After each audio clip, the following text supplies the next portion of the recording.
Is all about writing to a file. A file is something that's stored on a disk, and this particular code will create a text file. Notice that we have a #include fstream in our code. Fstream is a chest, so to speak, a toolbox, and in the toolbox comes a couple specific tools. One of the tools that comes inside this fstream toolbox is ofstream. And ofstream is a specific tool we use to write to the disk. So we couldn't use ofstream unless we #include fstream.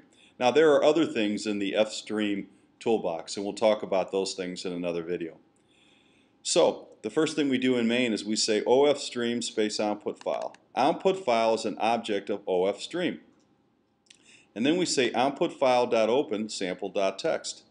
If this file exists, it's now opened, and if it doesn't exist, it's created. The open is a method. It's a method of the ofstream tool that we're using. So open is a method of ofstream, and output file can use it since output file is an object of ofstream. So this will create the file sample.txt, or if it already exists, it will open it. We have a little message that we're going to display on the monitor. And then these 3 lines of code here actually write to the disk. Output file less than Steve, Mark, and Sally. We're going to write 3 lines of code to our file. Now, we like to believe they're actually written to the file, but really where they're written to is a place called the file buffer that exists in RAM. And when the file buffer is full, then it's dumped to the disk. In this case, we're not writing very much, so it's not going to be full. So how do we know we get our data from the file buffer written to the disk?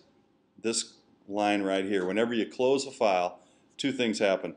Anything left in the file buffer and RAM is dumped to the disk, and then the second thing that happens is a big fat into the file marker is placed to close the file on the disk.